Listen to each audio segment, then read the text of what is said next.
muka depan dia Melayu, Ali. Okay? Tetapi yang diuruskan adalah orang bukan Melayu.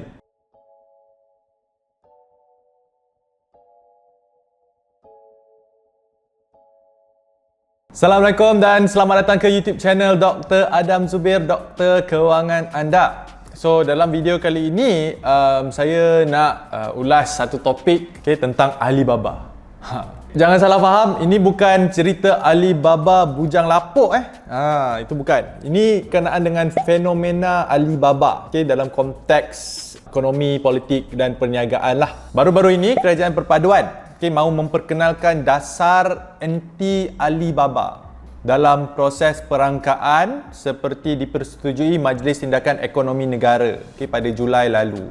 Which saya memang rasa ini adalah tindakan yang bernas daripada Kerajaan Perpaduan, sebab bagi saya anti Alibaba ini dapat menyelesaikan ataupun mengurangkan masalah yang berlaku terutamanya dalam negara-negara yang membangun dari segi konteks rasuah, kes-kes rasuah dan juga kes-kes ketirisan ekonomi ini. So, bagi mereka penonton setia channel Dr. Adam Zubir, mungkin anda seperti saya bila saya baca kata akhbar ni pun saya pun tak berapa nak faham lah apakah yang dimaksudkan dengan Alibaba ini.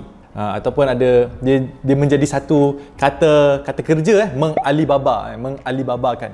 So, kenapa namanya Alibaba? Maksudnya kita menggunakan ataupun memakai nama Ali, most likely in this case kat Malaysia ni Melayu lah, sebab kebanyakan polisi-polisi yang dikeluarkan oleh kerajaan ataupun kontrak-kontrak yang dikeluarkan oleh kerajaan, dia ada kuota, Bumi Putera dengan non-Bumi Putera. So kuota Bumi Putera tu, nama je, muka depan dia Melayu, Ali, tetapi yang diuruskan adalah orang bukan Melayu. It can be non-Malay ataupun bangsa lain yang menguruskan di belakang, yang memiliki the real owner. Tapi hanya menggunakan the face orang Melayu. So dengan ini mereka boleh dapat projek-projek yang dikhususkan untuk kaum Bumi Putera misalnya. Kata akhbar ni specifically bercakap tentang konteks perumahan, ataupun rumah kos rendah. So saya dalam industri saya, industri kewangan dan pelaburan ini, bila saya melihat dalam konteks pelaburan hartanah pun benda ni memang berlaku, yang mana walaupun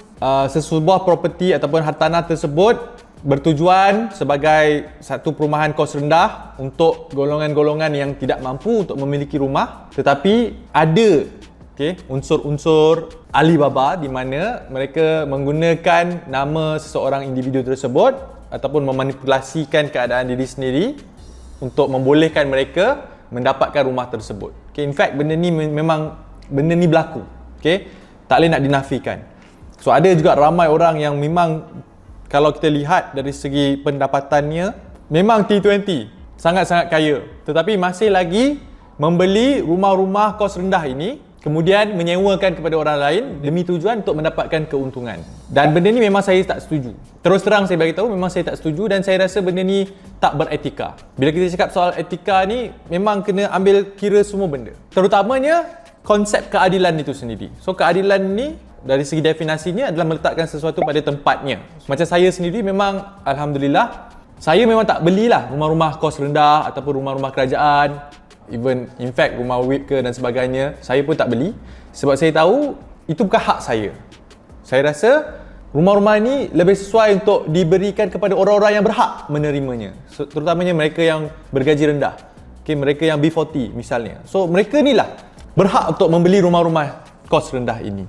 Dan akibat daripada budaya Alibaba ini dalam konteks perumahan akan merosakkan masyarakat dan pembangunan negara lah. Sebab at the end of the day, kenapa kerajaan mengeluarkan ataupun membuat rumah-rumah kos rendah ini bertujuan untuk supaya setiap rakyat Malaysia ni ada tempat berlindung. Sebab rumah merupakan salah satu keperluan asas.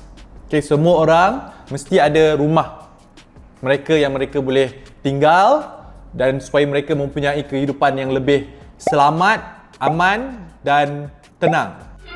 Ulama Cahaya luar tenggan, dalam macam kondom. Biasalah duduk kat KL, selera mestilah tinggi. Pendapat peribadi saya, memang saya rasa dasar anti Alibaba ni sangat-sangat bagus lah. Itu bila itu kita cakap soal konteks perumahan, tapi sebenarnya benda ni boleh diterjemahkan dalam banyak lagi konteks. Dari segi perniagaan, dari segi ekonomi, dari segi pemberian kontrak-kontrak kerajaan dan sebagainya. So kalau kita hapuskan benda ni, kita ada satu dasar yang menghalang daripada benda ni terjadi, insya-Allah itu adalah satu tindakan progresif untuk memajukan negara kita. Itu saja video daripada saya, dan jika anda belum lagi subscribe YouTube channel Dr. Adam Zubir, hit that subscribe button supaya setiap kali saya release video baru, anda akan dapat notifikasi. Dan jika anda nak belajar lagi tips-tips kewangan yang lain seperti pelaburan ASB, kredit kad, kereta, rumah, emas, saham dan macam-macam lagi, hanya pergi kepada YouTube channel saya Dr. Adam Zubir, klik pada butang playlist. Dekat situ tim saya dah susun baik-baik topik-topik yang anda boleh binge watch. Itu saja daripada saya akan jumpa anda nanti.